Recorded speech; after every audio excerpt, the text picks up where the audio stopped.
Sir, एक छोटी सी घटना है। अब इतना उनके बारे में बोले हैं, वो आ गए हैं वीडियो कॉल पे। अच्छा जी। तो विदु विनोद चोपड़ा जिन्होंने निर्देशन किया है इस फिल्म ट्वेल्थ फेल का, वो हमारे साथ वीडियो पे हैं। वीडियो लगाया जाए उनका, कंप्यूटर महाशय।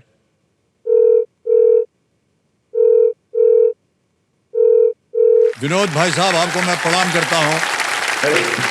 और अमिताभ बच्चन बोल रहा हूँ मैं।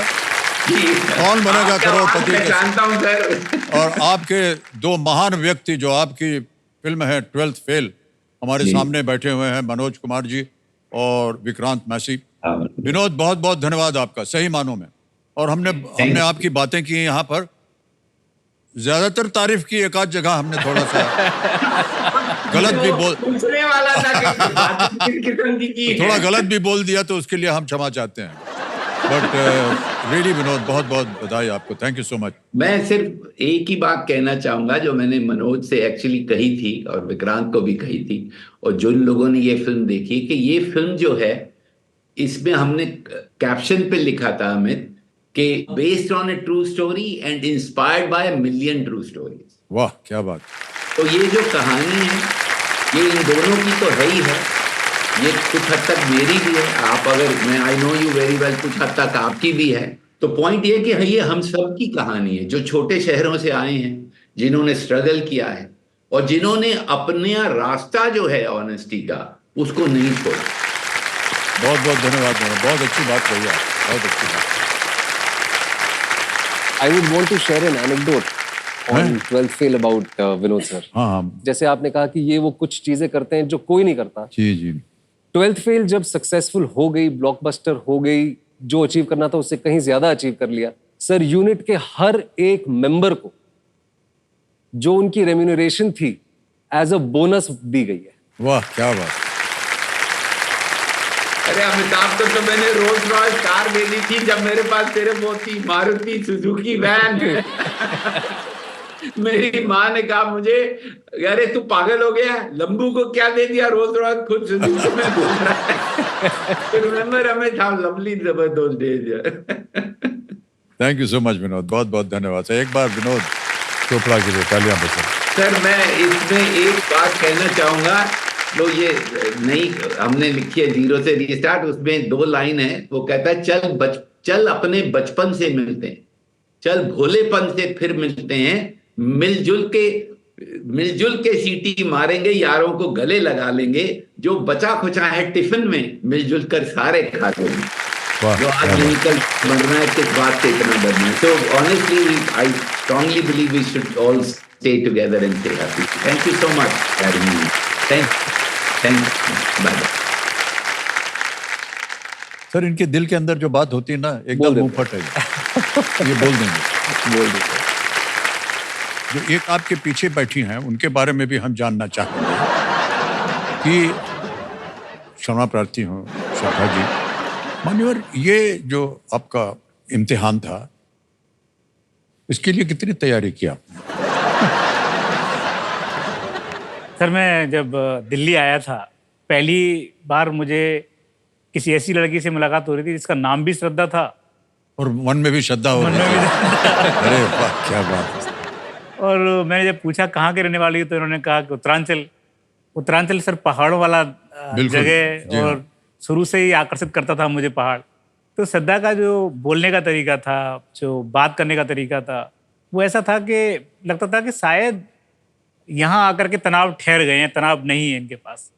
जैसे सर, मुझे याद है कि हमारे जहाँ हम पढ़ते थे, वहाँ पे एक बच्चे का, जो काम करने वाला बच्चा था, उसके पैर में चोट लग गई थी, तो बहुत खून आया था। तो श्रद्धा दौड़ के गई अपने हॉस्टल में, फिर वहाँ से कॉटन कपड़े लेके आई, पट्टी करी, ये किया। मुझे लगा कि यार ये लड़की तो बड़ी अच्छी दिख रही है, ठीक दिख रही है। पाँव कट जाएगा तो काम आएगा। फिर श्रद्धा का एक और वो था कि वो मेरे बारे में जानना चाहती थी, और मेरा सर ये था कि मैं बचपन से बहुत शुरुआत से डायरियाँ लिख रहा था। मैं ये सोच के डायरी लिखता था कि कभी तो कोई पढ़ेगा इनको, कभी तो कोई ना कोई आएगा लाइफ में जो मुझ में इंटरेस्ट लेगा और पढ़ेगा। श्रद्धा को जब मैंने डायरियाँ कुछ पेज सुनाए, तो बहुत रुचि से पढ़ी इन्होंने, बहुत समझा। तो सर फिर मैंने प्रयास शुरू किए, जिसमें मैं श्रद्धा के लिए रोज खाना ले जाना शुरू किया। ओहो। मैं बस एक ही बात बताना चाहता था कि मुझसे बेहतर कोई नहीं है दुनिया में। अच्छा। हाँ, तो इसलिए मैं बताता रहता था मुझे खाना बनाना भी आता है, मुझे ये भी आता है, मुझे ये भी आता है, मुझे ये भी आता है। लेकिन श्रद्धा मानती नहीं थी सर, इतनी आसानी से पिघलते नहीं है। तो श्रद्धा की तरफ से सर ये रहता था कि इस मुद्दे बात नहीं करेंगे, पढ़ाई करो। फिर सर कुछ दोस्तों का हो गया सिलेक्शन और हमारा नहीं हुआ, तो हम दुखी रहते थे, परेशान रहते थे। आखिरी अटेम्प्ट रह गया और मुझे लगा कि शायद मैं कुछ नहीं कर पाऊंगा। तो श्रद्धा ने मुझे बोला कि अगर तुम्हारे अंदर ताकत है तो तुम करने की कोशिश करो, और मैं बोल रही हूँ करो, क्योंकि तुम नहीं करोगे तो तुम्हारे प्रति और समाज के प्रति बेईमानी है। और अगर फिर भी लगता है कि तुम नहीं कर पाओगे तो छोड़ दो, इतना टेंशन मत लो जितना तुम ले रहे। मेरी तबीयत खराब हो गई थी बीच में सर।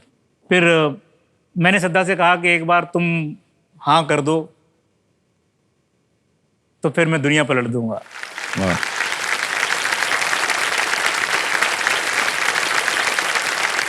फिर सर श्रद्धा ने एक बार बोल दिया कि जाओ उलट पलट दो दुनिया को, दुनिया जैसी भी है मैं तुम्हारे साथ हूँ, कुछ भी हो जाए कैसे भी हो जाए मैं साथ हूँ।